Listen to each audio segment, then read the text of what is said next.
Halo semuanya, Assalamualaikum warahmatullahi wabarakatuh. Selamat malam.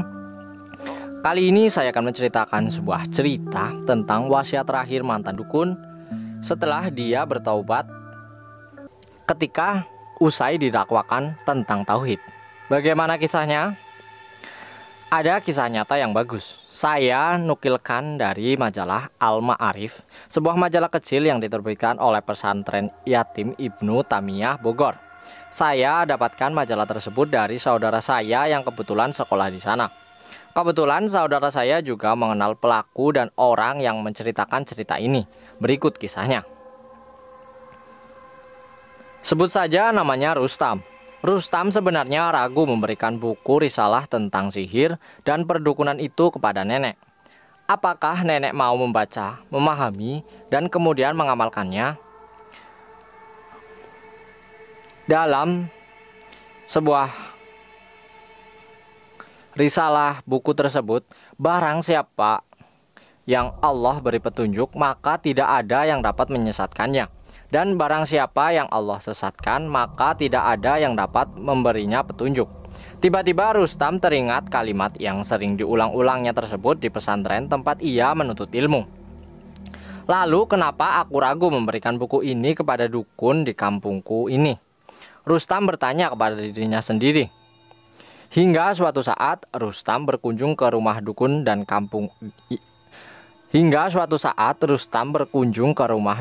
di kampungnya dan berkata, "Nek, kebetulan saya membawa buku tentang sihir dan dukun.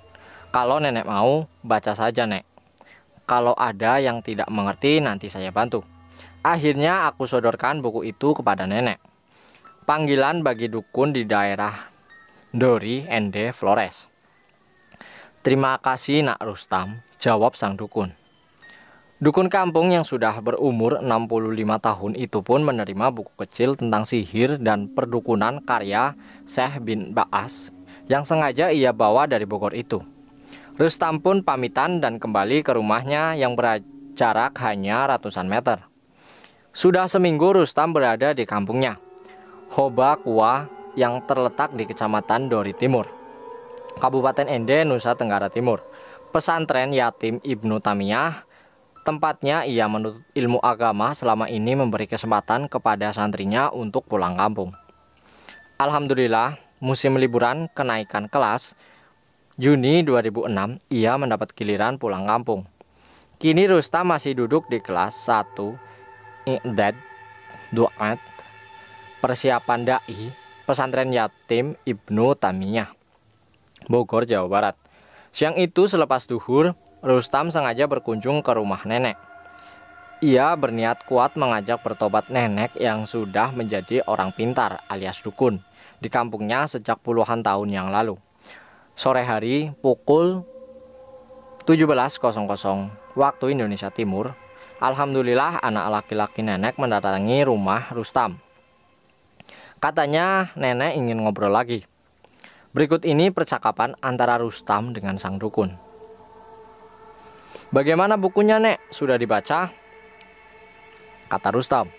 "Bagus," kata sang dukun. "Ada yang belum paham?" Rustam kembali bertanya. Sang dukun menjawab, "Coba jelaskan hubungan antara ibadah yang dilakukan dengan pekerjaan selama ini yang saya lakoni, yakni menjadi dukun. Saya masih bingung, kenapa peribadatan kita ditolak bila menjadi dukun?"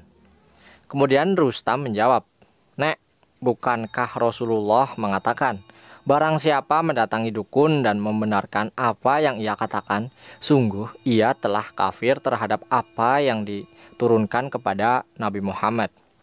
Yang mendatangi dukun kafir, apalagi dengan dukunnya sendiri." Ya, seperti nenek itulah. Sang dukun kemudian menjawab, "Jadi apa yang harus saya lakukan sekarang?" "Begini, Nek.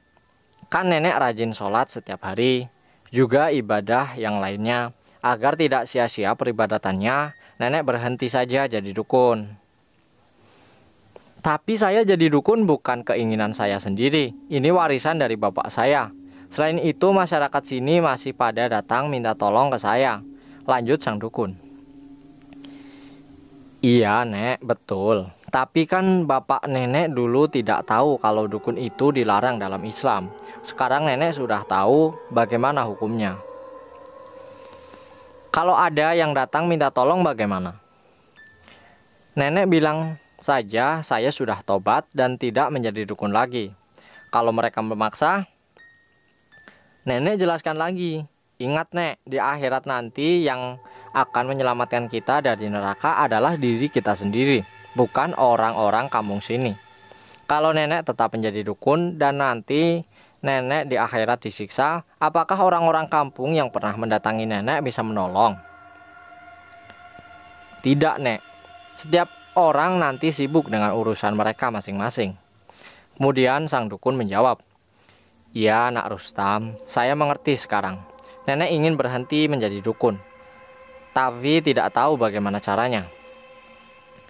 Rustam menjawab, "Alhamdulillah, subhanallah, Nek. Yang penting sekarang nenek berhenti menjadi dukun dan banyak beristighfar." "Ya, Nak Rustam, terima kasih atas pemberitahuannya." "Sama-sama, Nek." "Oh ya, nenek masih menyimpan jimat tidak?" "Iya, masih ada. Saya simpan baik-baik. Abdullah juga punya jimat." "Gini, Nek, supaya bisa lebih tenang, jimat-jimat yang masih disimpan dengan baik itu kita bakar saja semuanya." "Emang nggak apa-apa dibakar?" Nenek segera memanggil Abdullah, anaknya yang masih duduk di kelas 4 SD. Sang dukun berkata, "Abdullah, sini. Dengarkan baik-baik ya. Sekarang Bapak sudah tidak mau lagi menjadi dukun. Sekarang ambil jimat yang disimpan oleh Abdullah." Sebentar kemudian Abdullah sudah kembali dengan menyerahkan beberapa kertas bertuliskan ayat-ayat Al-Quran dan diikat. Setelah tertumpuk semuanya, termasuk jimat-jimat nenek yang berupa bakaran ekor cicak, sapu ijuk yang diikat, serta rambut, akhirnya semua dibakar di tungku tanah dapur rumah nenek. Di luar terdengar alunan azan maghrib. Akhirnya Rustam dan sang dukun yang baru saja bertaubat berjalan bersama menuju masjid kampung yang jaraknya hanya beberapa ratus meter dari rumah mantan dukun tersebut. Pada suatu siang ketika Rustam sedang di rumahnya, Abdullah sang anak dukun mendatangi rumah Rustam. "Assalamualaikum." "Waalaikumsalam. Ada apa, Abdullah?" Rustam langsung bertanya. "Kakak dipanggil bapak ke rumah," jawab Abdullah. Dengan penasaran, Rustam bergegas menuju rumah nenek. Sampai di rumah nenek, Rustam makin kaget karena di rumahnya sudah berkumpul tetangga-tetangga dekatnya. "Ada apa, Pak? Apa yang terjadi dengan nenek?" Rustam segera bertanya. Tapi tidak ada seorang pun di antara kerumunan orang di situ yang menjawab. Semuanya diam. Rustam bergegas menuju kamar tidur nenek. Tampak tubuhnya terkulai lemah di atas ranjang. Beberapa tetesan air mata sempat keluar dari kelopak matanya.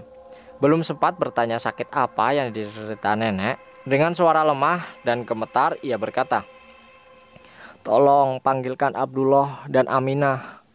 Setelah kedua anaknya itu datang, ia memegang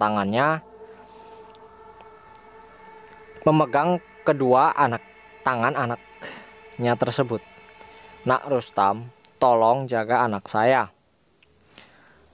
Selesai mengucapkan kata-kata tersebut, tubuh nenek terkulai lemah dan matanya terpejam untuk selamanya. Rupanya kata-kata nenek barusan yang menyuruh aku menjaga kedua anaknya yang masih kecil tersebut menjadi kata-kata terakhir sebelum ia mengembuskan nafas terakhirnya. Dan kisahnya pun berakhir dengan demikian.